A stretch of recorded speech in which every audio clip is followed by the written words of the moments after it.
Good morning, students.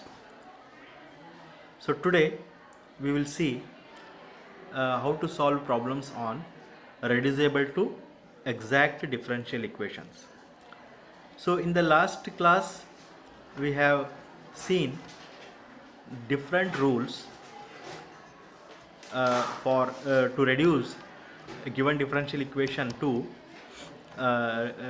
exact differential equations. So now we take one by one that rule. So here first rule we have, here the rule 1 we have, if m and n are homogeneous functions of the same degree and mx plus ny is not equal to 0. Okay, first rule is if m and n are homogeneous functions of the same degree and mx plus ny is not equal to 0, then 1 divided by mx plus ny is an integrating factor for m dx plus n dy equal to 0.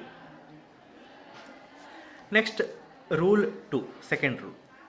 If 1 divided by n into dou m by dou y minus dou n by dou x is a function of x alone, say f of x, or a constant,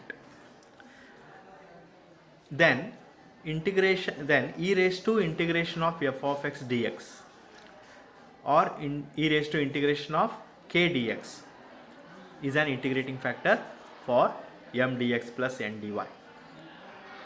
This is the second rule. Next we go to the third rule. If 1 divided by m into dou n by dou x minus dou m by dou y is a function of y alone, say g of y or a constant k, then e raised to integration of g of y dy or e raised to integration of k dy is an integrating factor for the given differential equation. Now rule 4. If the equation is of the form f1 of xy into y dx plus f2 of xy into x dy equal to 0, with m is equal to y f1 of x and n is equal to x f2 of xy, and mx minus ny is not equal to 0, then 1 divided by mx minus ny is an integrating factor.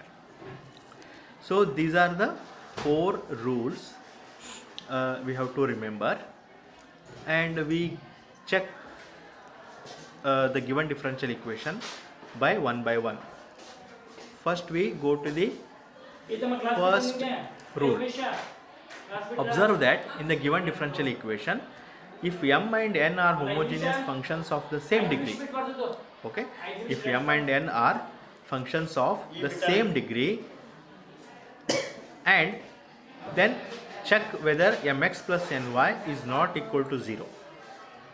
If it is not equal to 0, then 1 divided by mx plus ny is an integrating factor for m dx plus n dy equal to 0.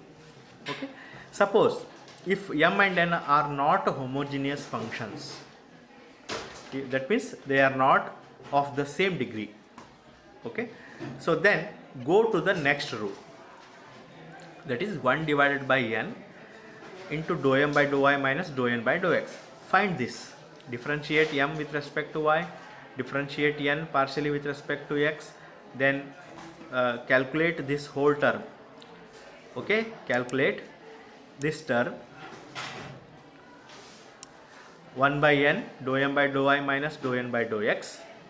If it contains only the x term or some constant, if it contained only x term, no y term, then e raised to integration of f of x dx, okay, or e raised to integration of k dx is an integrating factor. So whatever the term comes here, so e raised to integration of that term is an integrating factor. right? So suppose if this is not a function of x,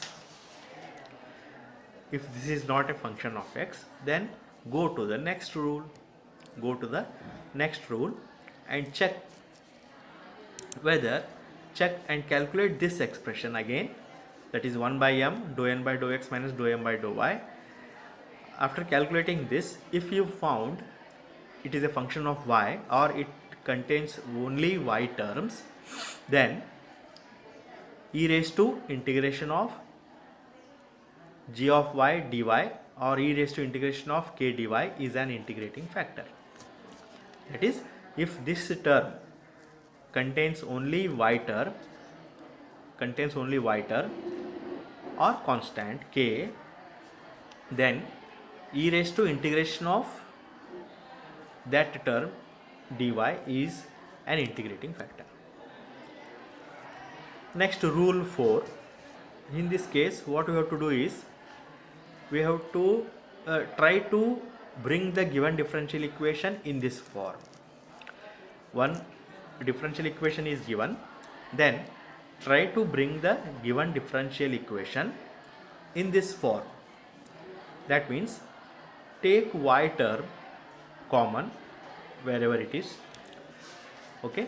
Then after taking y term, if you obtain the term which is a function of both x and y, then into dx, then in the second one take x term common, and in bracket if you obtain the term which is a function of both x and y and dy, so then it can be put in this form.